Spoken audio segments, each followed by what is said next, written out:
From an interface standpoint, this is an amazing setup because I think we have multiple cameras. We have this touch screen. We're on a Google Hangout. The NSA is listening. Everything is happening together. So thank you very much for having me. Since you probably don't know me from Adam, I'm just a regular computer dude in San Francisco. I run a small artisanal bookmarking website.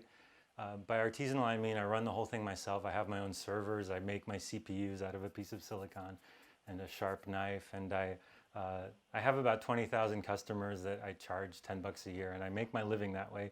And then I go and give these talks, which have very little to do with my day job. But I am in the Silicon Valley orbit, and so I kind of, I have issues, I have concerns, and these talks are a way of performing a kind of therapy. So the talk I brought to Australia is called "Who Will Command the Robot Armies?" It's actually just a skin on top of this much more mundane talk called "Accountability in Automated Systems." But they would never buy me a plane ticket and put me up for a week to give a talk like that. So we're going to talk about who will command the robot armies. And in the minutes to come, I want to present a few candidates to possible answers to this question. I want us to think about robots widely, though, as like all of these things in our lives that are now kind of on automatic pilot are algorithmically run. Sometimes are devices that move and have claws and attack us. But in all cases, these new participants in our life, our social life with machines. So obviously you can't talk about robot armies without starting with the army itself. I always thought how fun it would be to be behind these guys in a metal detector at an airport.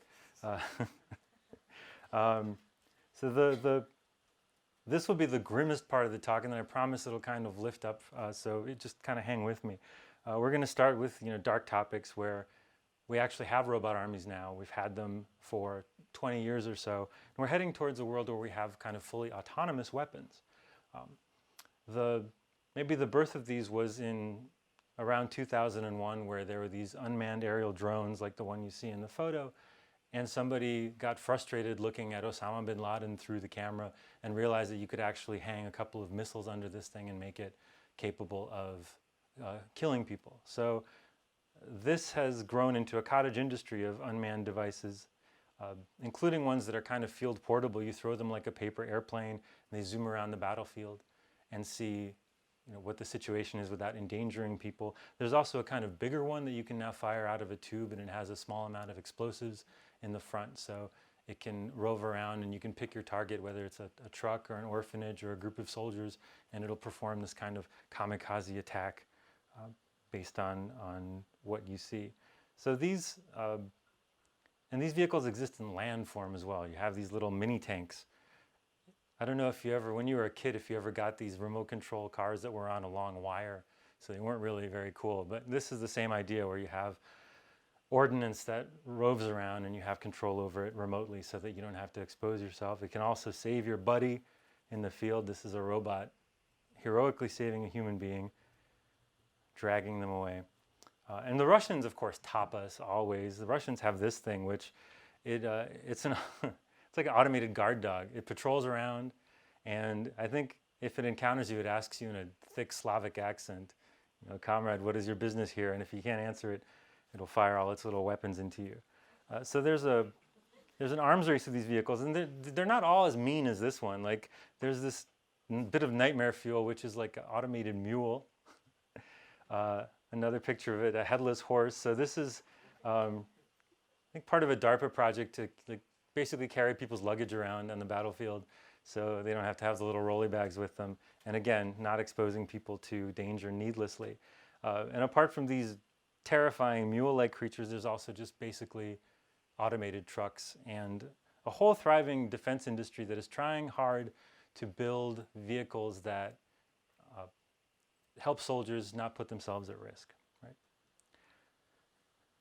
So here I want to use a little analogy to the U.S. space shuttle, because the $1,000 or $1 million question with autonomous weapons is there ever going to be a point where one of these robots is going to be allowed to kill people without human intervention, or it can just automatically go off and do a Terminator-style mission? The space shuttle, I'm kind of fascinated by for many reasons, but one interesting thing about it is that it was a fully automatic spacecraft except for one feature. When you came to land it, and this was about 10 seconds before touchdown, the landing gear would pop out, there was a button that a human being had to press. The astronauts at NASA were concerned that if the space shuttle were completely automated, it might not be sent up as a manned mission, so they insisted that this design have a single point where a human being had to be in the cockpit. And when the Russians built their completely not stolen version of the space shuttle called the Buran, they eliminated this feature. It was a completely automated spacecraft. And so the first and only time that it flew without a crew for safety reasons and testing. And I think with these autonomous weapons, we're going to see something very similar, where their capability has already evolved very far. It will evolve further until there's a single point of control in the system, single bored 18-year-old American soldier sitting in a trailer in Las Vegas who presses the button, and then eventually something will happen or some other country will build a system where that person is no longer in the loop. So it's kind of a slippery slope. I had a much more detailed argument for how this could happen and be persuasive about it, but the election kind of makes it moot. Like now everybody's like, oh, well, of course they're not going to care. And we're in this weird moment in the United States. This is a memo from Barack Obama where he has extended the state of emergency that we've apparently been in for 15 years into a 16th year. We've had this moment of panic in America, and it hasn't really stopped. And it's driven a dynamic that I think is scary and problematic for our future. Because this is the war part of the talk, I'm going to, instead of showing pictures of war, I'm going to show pictures of kids that I met in Yemen when I visited 3 years ago. So these are wonderful kids, and they're the part of the population that's most affected by the dynamic that's going on. So what's happening is we have technologies that are making soldiers in Western armies more difficult to kill, more difficult to capture, which is a good thing, unalloyed. Planes are harder to shoot down. If you shoot down a UAV, nobody gets hurt or caught. But what that means is people who are fighting against armies of occupation turn to softer targets. They turn to civilians, and so you see these horrible massacres being perpetrated in places where we're fighting our wars, partly because we've become mostly invulnerable. And every once in a great while, one of these enemies that we have succeeds in conducting an attack against the West, and then we, of course, react with panic, fear, and a kind of desire for revenge, and the dynamic drives itself further. There's also the problem that even though I don't think anybody individually in the Army, whether the American one or the Australian one that fights with it, wants to have a permanent state of war, there is a benefit to having a permanent state of war, which is that you get to practice these techniques, you get to see who's good, who's bad in leadership, and you get to try out new technologies of surveillance and new technologies of automation with a very low moral bar to clear. And as this continues, we kind of see these technologies start to come back to our regular lives here in the first world in unexpected ways. But I want to point out how weird it is, too, that this has been happening and will continue to happen. I was thinking, what if Indonesia, which is a giant neighbor you have, was flying unmanned drones over northern Australia to see if anybody was talking shit about the Muslims, for example. I think half of Queensland would be on fire, and then the whole Australian Navy would be en route to Jakarta, to fight it out. So the idea that we have the right and the obligation to patrol these distant lands and use our robots there is an odd one, unless you're used to it. So the Army is kind of my first candidate for who commands the robot armies for obvious reasons. But there's another contender that's just as good, and that is the police. Like I said, the police has this weird relationship where in America certainly, and I think also here in Australia, you've seen lots of surplus come back from our years and years of warfare.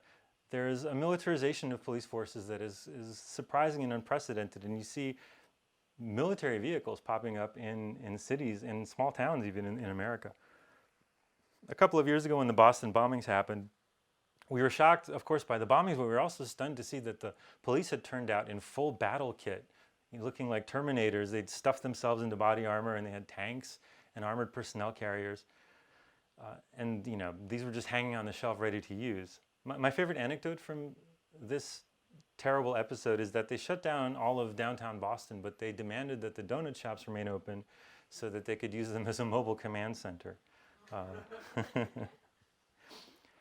And these kind of technologies also, what we also get is behaviors and attitudes come back from these distant wars, and how we relate to our own fellow citizens, to the civilian population. You see a militarization of attitudes and a hardening of attitudes that's troublesome. So these, of course, are like the most obvious signs, but there's other technologies that come back and are more subtle. There's a lot of drone stuff and UAV stuff happening, and in particular, like aerial surveillance has made enormous leaps. There are these megapixel cameras that can loiter over a city for days at a time, and if you've ever seen movies where there's an enhance button and they keep zooming in and zooming in, we've actually built that because the resolution is so great that you can sit at a console and you can track people. The latest models that I've seen publicly, like you have 60 different entities, cars or pedestrians, you can just track in an automated way and then zoom in whenever you want to. So there's kind of some sci-fi stuff that's happening with aerial surveillance. Of course, the American Border Patrol and Australia as well is using these unmanned vehicles to look for dangerous refugees who are trying to come in and open a decent restaurant so we can intercept them on their way into the country. In America, at least, it's a boondoggle. I don't know if it's working out better for Australia. You have much more territory to cover. And you also have these unmanned marine vehicles that I can't get a picture of, but there's ships that are also moving around. And then there's devices like this one, the Stingray, which is a fake cell phone tower. So you deploy this and cell phones connect to it and you can intercept phone calls. The American law enforcement has been using these very heavily and very secretively. They tried for a long time to deny they even had them. And this, again, is a technology that was developed for use in a wartime context that has come back to us in a civilian context. And then most recently of all, we had some shootings in Dallas where the perpetrator ended up being killed by a robot with a bomb attached to it. This was a bomb defusing robot that had been, I guess, talked into going in the other direction down at the precinct house, and they strapped a bomb to it and sent it in to look for the guy and kill him without endangering police officers, which was the first, I think, robot killing of a suspect in American police annals. And again, it's just a clear case of technology transfer back to us. So we tend to think of entities like the CIA and the NSA as the bad guys when we're worried about government surveillance. But for all their faults, like these government intelligence agencies in Western countries have a lot of internal controls and structure. There are people in there who are lawyers who are committed to certain ideals. There's procedures, there's points of control. And what I'm worried about is not so much the NSA or the CIA, though of course I'm worried about those, but it's, Sergeant Roscoe P. Buford of East Dillweed, Arizona, with access to these really high-tech surveillance systems and technologies. And we're promiscuously kind of sharing them among local and state police departments, and as well as access to national databases of like facial detection, modern DNA sort of stuff. So in San Diego, for example, police are just photographing people every time they interact with them so they can create a database of facial recognition features. They're swabbing their cheeks for DNA. And there's very little control over it because it's the San Diego Police Department. They're supposed to be suntanning and telling people not to jaywalk, but they've kind of gotten drunk on these technologies. So I promised you the first part of the talk was grim, it would get better. Let's talk about other robots. Let's talk about robots that like us, robots that want to be our friends, that want to live in our homes and help us with our day-to-day lives and aren't just out there killing us or watching us from the skies. One of my favorites of these, the Juice Bro. Anybody heard of this thing? Oh, you guys are in for a treat. It is the $700 internet-connected juice smasher that lives on your counter. That little packet you see is one of fresh veggies that cost only $7 American per cup of juice. It has a QR code on the back. If it's not internet connected, it will not squeeze the juice. It will not take that risk. It will not take the risk that it's not completely fresh. So it'll scan it, it'll check it live, and it'll squeeze that juice for you if it passes muster. Only $700, but you must act now. There is the Flat Ev tortilla maker. It's like the Keurig cup of tortillas, has this little tray that deposits a tiny tortilla, only $1 American per dough container. Also, of course, connects to your smartphone. Has anybody heard of the Vessel? Vessyl? Man, you guys, you're missing out on the future. The Vessel is the smart cup that tells you what you're drinking. It's been under development on Kickstarter for hundreds of thousands of dollars. Now, you see this one tells you you have a beer.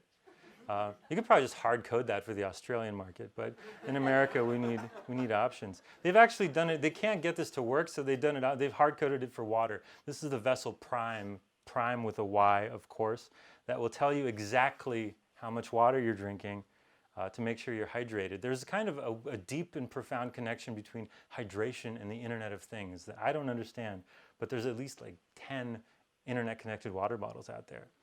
But who wants to drink water? We want to drink things that are more fun. So here's the cuvée, the $200 smart bottle that it has a touch screen so you can read about what your wine tastes like as you're drinking it. You can order more. If you forget to charge the cuvée, the joke's on you because it will not pour wine if it doesn't have a charge. You just have to sit there and wait. The Wilson Smart Football, it rotates, it moves, it has gyroscopes in it, it tells you, gives you feedback. There's an app that graphs exactly how bad of a football player you are. So one of my favorite things is called the Molecule. It is the completely portable air purifier. You can just pad around your house in your bare feet carrying the 40-kilogram Molecule by its convenient leather strap, and it will purify the hell out of any air that it finds, so you never have to breathe a speck of dust or a chemical again. The Smart Kettle, one of my favorite appliances. Say goodbye to dumb kettles. There's a wonderful little tweet episode with a guy named Mark Rittman, who he's a data scientist in England, and he tried to get his iKettle connected to the various other smart appliances in his house. And he tweeted the saga, which was kind of great. So it took him 11 hours total. At the 3-hour point, he tweeted, 3 hours later and still no tea. Mandatory recalibration caused Wi-Fi base station reset. Now port scanning network to find where kettle is now. So he had to, it had a DHCP thing and it was hiding on the local network. And then there was this very postmodern moment that came because of course people started following this saga on Twitter. And he tweeted that now the Hadoop cluster in the garage, like we all have, is going nuts due to retweets from Internet of Shit, saturating the network and blocking MQTT integration with Amazon Echo. So by complaining about this, he DDoSed himself and cost himself another few hours of misery until finally he had this triumphant moment where he got the kettle to work. He said, the kettle is back online and responding to voice control, but now we're eating dinner in the dark while the lights download a firmware update. So that is life with the Internet of Things. Here is Peggy, the smart clothespin. Peggy has a light sensor, a humidity sensor, a temperature sensor. I don't know if you're supposed to have 20 of these or if you have one and you just dry things sequentially. I'm not sure how the modern world of drying is supposed to work, but it will notify you when the garment is dry. I forgot what this thing is called, but it's a smart mirror and a smart scale. So start your morning right. Climb on the smart scale. The smart mirror will look at your skin and tell you if there's any blemishes that have appeared overnight. And that's kind of like your welcome to the day. You're getting fatter and you have acne. Here's an Indiegogo floss dispenser. It sits on your mirror and it will flash at you if you haven't flossed in a while. And it'll spit out a piece of floss for you to use. My favorite thing is the UI for this if you have two people. Like say, your spouse. So when you're done, you take it off the mirror, you flip a switch to the other person, and then I'm presuming you kind of back away slowly so you don't trigger the motion sensor, and it lies in wait for your partner. Here is a stone that you clip to your belt that will remind you to breathe. If you're not breathing correctly, it will send you a text notification on your phone saying you need to calm down. I imagine if they ever find me dead, there'll be a big red screen on my phone saying, you really have to start breathing again. If you're tired of a world where you have to wait 12 minutes for a batch of cookies, this is internet connected, I think it's called Chip. It will bake you cookies in under 10 minutes. So you have 3 extra minutes at least to enjoy your cookies before sad sack next door gets to eat them. The internet connected tampon. This is a beautiful invention. So this clips to your belt. And it will notify you when the tampon is full and has to be changed. There's nothing that gives you peace of mind and security more than having something that's inside your body be connected to the outside of your clothing. Similarly, there's Huggies Tweet Pee, which is exactly what you're most afraid that it is. It is a sensor that clips onto a diaper and it will notify you via social media when it detects that the diaper is wet. They tried to make one of these that detected when the diaper was full of shit, but it proved impossible to distinguish from regular Twitter content. So, Tweet Pee it is. And then Keisha, the umbrella that tells you when it's raining. Extremely useful because you don't know because it's above your head, You have to listen or you check your app. It's also very, one feature I like in the keychain, I met someone who legitimately likes this thing because it's very clingy. If you leave it in a restaurant, it starts harassing you by SMS. Being like, hey, you know, I'm at the restaurant, you want to come back and get me? What are you doing? Where are you? I miss you. And that brings me to like how are these devices all really supposed to interact with us? Right now, the model is that every one of these wants an app of its own, and it wants to send you notifications with no concept or idea of what any other app is doing. They remind me of like little chicks that are just constantly clamoring for attention, and you know, the maximum amount possible. These designers haven't really thought about how everything is supposed to work together as a system. So another answer to who will command these robot armies of friendly robots in our homes and who is going to tie them together into a cohesive system that works is, of course, internet hackers. Internet hackers will solve the problem of the Internet of Things by breaking into all of them and making them into a botnet.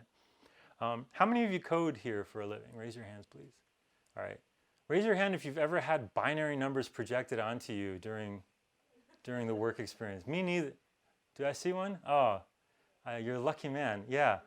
I've been a developer for like over a decade, and I've never had binary numbers either streaming behind me, projected onto me on my screen. It's not a useful display, but every single one of these like what are these things? So stock photos has this, and you see the ergonomics of this hacker are terrible. The hoodie should be parallel with the screen. No, he shouldn't be hunched over. You want your back straight. This person is even worse because they don't even have a standing desk. They're kind of holding it like a waiter as they hack into a system. So a couple of weeks ago, we had this happen. I guess today this map could mean anything, many bad things. But 2 weeks ago, all this map meant was the footprint of a denial of service attack that was due to these cheap webcams and other devices that had hard-coded passwords being hacked into. And someone attacked the domain name servers, and for the better part of, I think, 2 days, or better part of a day, a lot of big name websites were offline. And this sparked a big panic because there's no easy way to update this stuff, and there's no way to recall it, and nobody is liable for it. Nobody even knows where it is out there. And the software that can perform these denial of service attacks is now open source, so anybody can use it. There was I'm sorry, I don't have the name of the paper now, but it's been recently in the news. There's a smart light protocol where smart lights talk to one another. I don't really know what smart lights have to say to each other, but like, you on? Yeah, I'm on. Or you on? You want to blink? But apparently they talk to each other, and researchers figured out how to hack them from 70 meters away from a car or fly a drone just past the windows. And not just hack them, but they can brick them. They can make them non-functional. They can make them unable to install firmware updates. They can make them turn on their Wi-Fi signal at full blast, so it would effectively jam Wi-Fi wherever the lights were installed. And this attack is infectious, so if there's lights across an entire city block, they will all infect one another. You know, this is kind of an endemic problem to the Internet of Things. All these devices are terribly poorly secured, and there's no sense of whose job it is to secure them. So of course, the idea is that you're going to have a kind of butler. You guys recognize this? This is Google Home, which was just announced recently. Sorry, I'm going to demonstrate how robots can't handle water. Here we go. So Google Home looks like George Orwell's air freshener. It just sits on your desk, it listens to you, it has speakers in the base, and it's supposed to serve as this kind of butler to coordinate all of these Internet of Things devices. And of course, Google, to its credit, can secure these things really well. They have the engineering and the know-how, so instead of having everything and its brother connected to the Internet, you have one point in your home that's Internet connected and serves as a gateway to everything else, and you can have your security happen there. Google, therefore, becomes my next candidate to who will command the robot armies. But Google's an interesting beast. You know, right now, they've just introduced a phone called the Signal. So you have a situation where you have Google building hardware with a Google operating system that runs on top of it, and a Google browser that runs on top of that, talks to a Google DNS network. You check your Google Run email on it. You visit websites by searching for them in Google, and the websites all have Google Analytics on them or double-click tracking. So Google has this kind of complete view of your online life, and now they want to have internet-connected microphones in every room of your house. And on the same day that Google announced Google Home, we discovered that Yahoo had been checking all 80 of its active email accounts for the US government, either by request or because a secret court order made them do it.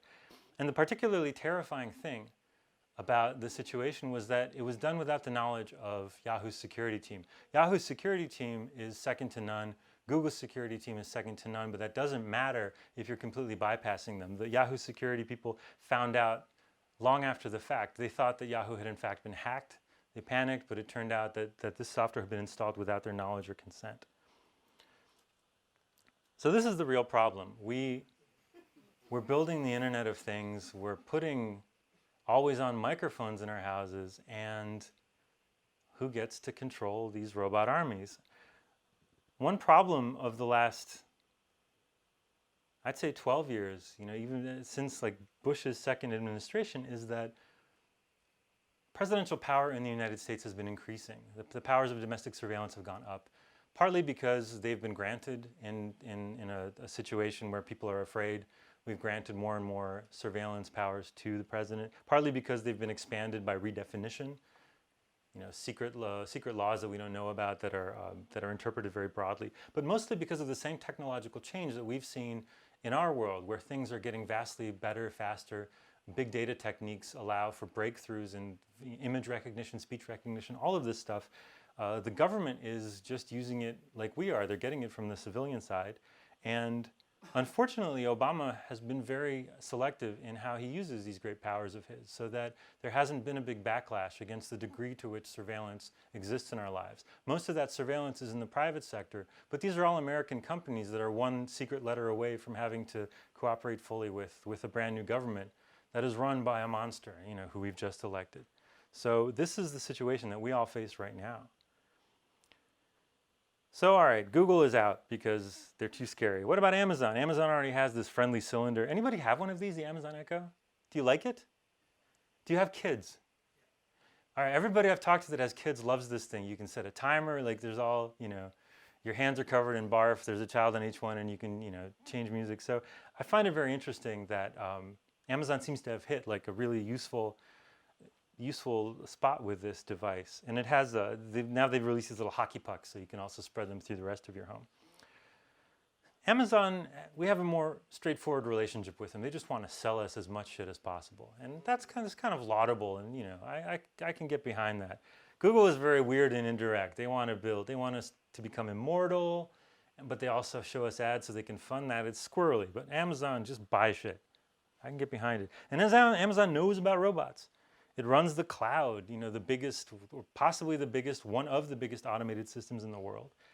And it also has big dreams, right, of drone delivery.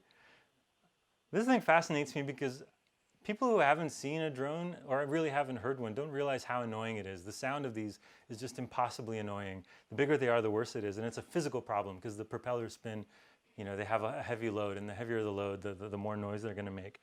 So the idea that we're going to live in a world with these things just buzzing past us like snowmobiles is an interesting one. And Amazon has this kind of bizarre, broken idea of how the world works. Like they release these little Wi-Fi buttons that you can press on to order a product. Like, what is this scenario exactly? This is from their website. I didn't make it up to be funny. Like in what situation is this useful?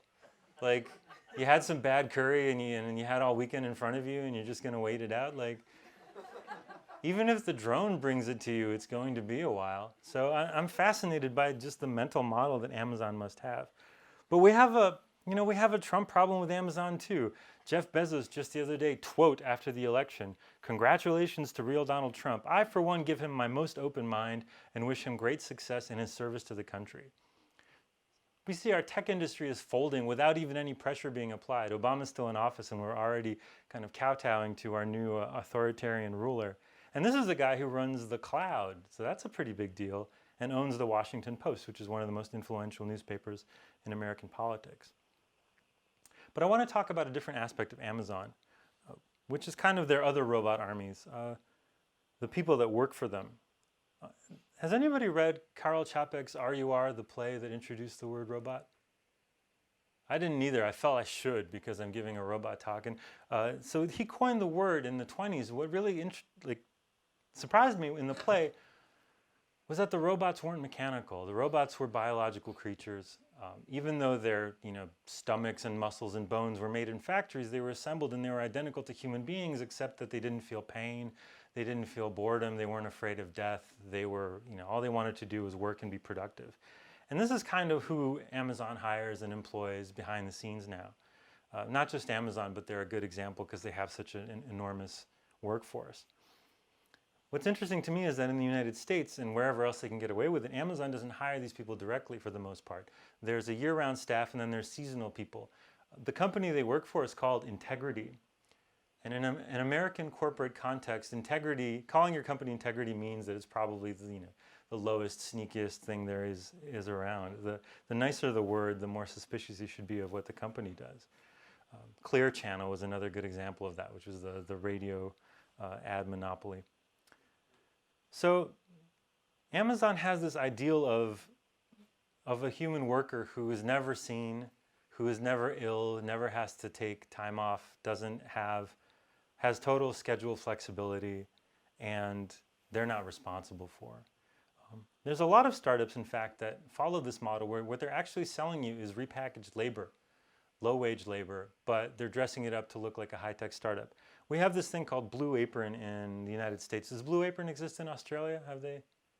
So do you have other types of meal kits that you subscribe to? There's like 101 of these startups. The concept is all the same. I call it a sous chef simulator, where you basically have these prepped ingredients and you get to do, if you have a short attention span, you make a meal in 20 minutes out of the stuff. And Blue Apron is ferociously expanding, and it has a lot of labor problems in the Bay Area now because they don't know how to run a factory and they don't know how to run it safely. People are getting, police are getting called out regularly. People are getting beaten up there.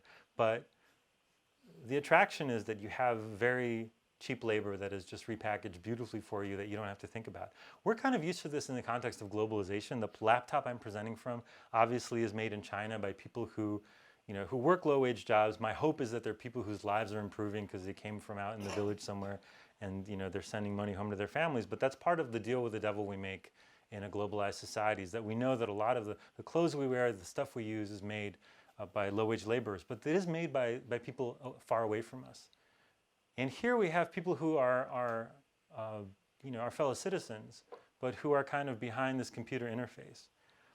I think of this whole concept as scriptable people, where you have someone on one side of an API or a computer screen that has a lot of power over somebody else who isn't treated as fully human. And it's weird because we're so into artisanal stuff.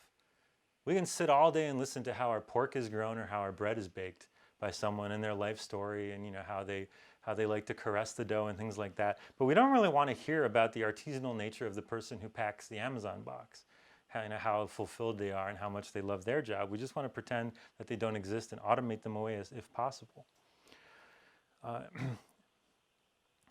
And you see this as well with companies like Uber and everybody else that participates in the so-called gig economy, where they're kind of repackaging something that sounds appealing to us in the professional class. Complete independence, schedule independence, choose your own hours, do the work when you want. But they're trying to pretend that it works the same when you're on survival wages. And of course it doesn't. There you want some sort of stability, you want some sort of dignity that is totally taken away from you. I think and the apotheosis of this is Amazon's very own Mechanical Turk. Whoever named this was kind of a genius.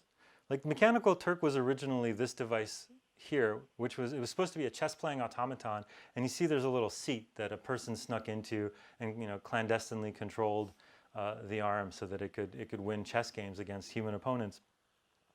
So for one, there's like the colonial aspect of calling something Mechanical Turk when you're Amazon, regardless of the historical reference. But then there's also this idea of fitting a human uncomfortably into the shape of a machine, which is exactly what it does. Mechanical Turk is a way for people to farm out labor that requires human intervention, but pay for only, pay for it minutes at a time. So if you have a survey that you want someone to fill out, you can send it out to 300 Mechanical Turks and they will complete it for you and send it back. The social sciences of all things have gotten very dependent on this service, which in turn creates a weird feedback dynamic because a lot of social science research is about things like low wage work and the impact of certain priming tasks and how they affect your behavior. But when you have someone who's filling out these surveys for 8 hours a day nonstop as fast as they can, the results you get might not be the high quality data you think they are, not to mention the paradox of exploiting people while you're studying whether you're exploiting them. So Mechanical Turk is like the ultimate expression of this scriptable people idea that I find abhorrent in ways that I'm still trying to learn to articulate. But here's my favorite device that uses Amazon Turk. It's called Ethical Turks. And this is kind of an art project / Internet of Things device by Simone Rebadango. It's a fan that makes ethical decisions. So, bless you. So let's say Dusan and I are sitting together at a table in front of this fan and we're both starting to sweat. The fan will detect this and it knows that it's a robot, so it can't make ethical decisions. It will send it out to Mechanical Turk for kind of like a referee. You know, all right, which one? I can only cool one of these two guys. Which one will it be? And then it'll provide the image and the data, and then it'll get an answer back from the human being somewhere, which will then be displayed on the screen. So for example, you know, Maciej's fatter, so he's less comfortable, so, you know, blow on him. Or, you know, Dusan hasn't had the fan on him in a while. So it's kind of articulated for you by a human being. This is a very responsible robot behavior. The fan knows that it's out of its depth. It goes to a person. And I like that it exploits the one thing about people that makes them still distinct from robots in this Mechanical Turk context. And you see this machine has two dials. The first one is for religion. So you can choose what belief system you want this ethical decision outsourced to, whether it's a Hindu, a Muslim, a Christian, or an atheist. And then there's an educational level dial as well. So you can, you know, should someone with a college education make this decision, or someone who's only been to high school, and the fan will respond accordingly. If you should see some of Simone's other work. It's very like, he has beautiful ideas about how the Internet of Things really, what it really means philosophically. And I like that it's expressed in the form of working devices. So finally, I want to talk about, you know, the robots within us all. And I know that you guys right now have never felt more engaged and alive, and you're kind of fully in the moment with me. And I'm at the top of Maslow's hierarchy of needs as well. But most of our lives, when we're not in this talk right now, we go through on kind of semi-autopilot. And a lot of modern advertising and algorithmic stuff is about manipulating our reflexes and reactions when we're not really fully engaged, when we're kind of behaving like robots. I think this is fascinating and new and interesting. So, of course, we all know brand awareness and these kind of hyper-targeted ad campaigns that we see online. That's nothing new, even though the fact that it's precisely targeted at us is something different. But there's different kinds of stuff. Like Kathy Carlton, who's a marketing executive, wrote a wonderful blog post. She flies US Airways a lot of the time. And with US Airways, you get these boarding zones. So sometimes you're the first on the aircraft, sometimes you're the very last. She noticed that after a while, she was consistently in the last boarding group, so she had to even change the bags that she carried with her because there was simply no room for them. And after a few months of flying like an animal in the fourth boarding group, she finally realized that they were trying to get her to get the credit card. The US Airways credit card, is one of its perks, puts you in the second boarding group and not the last one. And so some algorithm somewhere decided that it was just going to tighten the screws on her and make her life miserable in this very small way over a very long period of time until she finally caved. Like this kind of long game in advertising and manipulation, I think is fascinating. It's right below the threshold of what we even notice, but it happens from all directions over and over again, and kind of the cumulative load of it is heavy. So the expression of it that I like a lot is chatbots. Chatbots are this new fad. And what's wonderful about them is their complete insincerity. You're interacting with something that's pretending to be human and is speaking in the first person from a brand perspective. So you know it's bullshit, the chatbot knows it's bullshit. And what's best is sometimes you're not even connected to a bot, it's a human being who's, you know, behind it because it's been kicked up to them. So I was riffing on Twitter a while ago about computer hell and what that would be like. So what kind of machines would be there? You'd have your iOmega zip drive that went click, click, click, and you would have the Apple hockey puck mouse, if you remember the most horrible of the mice. And at one point I said that that computer hell is proudly served by Comcast, which is our version of Telstra, kind of this very hated internet company, internet provider. The Comcast bot, of course, noticed this, and Comcast Cares immediately tweeted to me, "Good afternoon, I'd be happy to look into any connection problems you're having from computer hell." So we got proof that I was right. The computer hell was served by Comcast. Uh, and very similar situation happened when I was whining about Google a few days later. When Google Home was introduced, I said, it's sobering to think that the ad-funded company running your phone, DNS, browser, search engine, and email might not cherish your privacy. And I followed it up by saying, Google Home looks pretty great though. And Google immediately responded saying, thanks, I'm glad you love it. And then either some poor flunky later or some algorithm that's much smarter than I gave it credit for eventually discovered the irony and deleted the response. So I can't present it here with you. But I like this idea that we're being monitored and pounced upon by brands with these cheery robot identities. Douglas Adams had those friendly doors that nobody could stand to walk through in his imagined spaceships because they always wanted to chat with you. This is a similar implementation. I want to give a shout out to my ex-cat, Holly.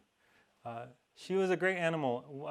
I lived with a really smart fellow for a year or so, and he called me in one time. He was at his computer, and he said, hey, I taught your cat to fetch. And sure enough, I saw her running up with one of her toys in her mouth, and she dropped it at his feet, and he threw it, and she brought it back a couple of times, then got bored and went off to sleep somewhere like cats will. And he explained to me, Holly's been doing this a couple of times a day. And I've completely trained her to fetch stuff that I throw. And then we put our IQs together and thought for a moment and realized that he hadn't trained her anything. She had trained him to be a cat toy. Like, she learned that anytime she's bored, she can just run over it. He would stop the most complicated programming task to throw this thing mechanically for a cat. I was really impressed by this example of manipulation, and I think about it every time I interact with Facebook. This is a really weird screenshot from, it's a live video feed from Facebook of some battle in Syria, and these are emotions that people are, clicking, like that they're angry, kind of streams by and they can react. So Facebook tells us that we train it. Facebook says that, it learns from what we like, what we dislike, what we share, and it gradually shows us only content that interests us. But what's really happening is just like with my cat, that Facebook is training us to be as engaged as possible. It throws material at us that it knows that we'll react to, and it gets better and better iteratively. So one of the tragedies of the American election right now is that we saw the triumph of Facebook as just an engagement maximizer. There were entire groups of people who are creating disinformation and fake news articles on Facebook that were being served out to people across the country. Now, something like roughly half of Americans get their news from social media and Facebook, and of that half, another half, that's their sole source of news. So this has an important influence on people's decision making. Mark Zuckerberg has reacted to this in a schizophrenic way. He's basically said that Facebook has no effect on people's beliefs and voting behavior. It does have an effect when it reminds you to go vote, because that's a good thing. So he says that Facebook did help by flashing reminders that you should go to the polls. And of course, it does influence people when it comes to showing advertising and stuff that is paid to influence people, but not these shared stories. They're not responsible at all. So in a lot of these situations, we're the robots, and how to not be manipulated is a big question in how we run our society. We would all like to be always in the moment, always kind of conscious of our biases and reactions, but that just can't be the case. My final candidates for who commands the robot armies are Chad and Brad.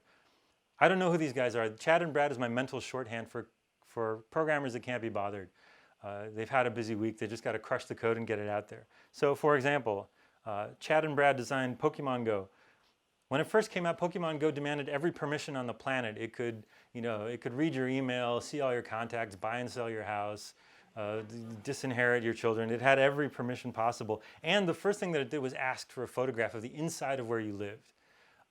That's a pretty alarming thing. And it turned out that this wasn't a CIA plot to get photos of every house on the planet. It was just Chad and Brad who couldn't be bothered to get it right, and it was fixed in a patch. This is another example from Facebook. In America, it's illegal to advertise housing or employment with any sort of a racial criterion. You can't say, I just want Hispanics to live in my garden apartment. It is so illegal, I can't even describe how illegal it is. And Facebook just kind of did it by accident because Chad and Brad implemented it. So there's a pull down here where you can configure your ad to have an ethnic affinity with African Americans or Asian Americans or Hispanics. I don't know how this got into production at Facebook. My theory is that every Facebook lawyer who saw it had a heart attack and just dropped dead from shock. And so because it didn't get vetoed, it got pushed out into production. And they've now shut this down. But this is just an example of how like noxious and damaging decisions can get made without any responsibility. Uber is another good one. Here's on the right-hand side is a racial map of the demographics of Los Angeles. You see the yellow and orange are Black and Latino communities, and the free ride zone in Los Angeles conveniently ignores most of them.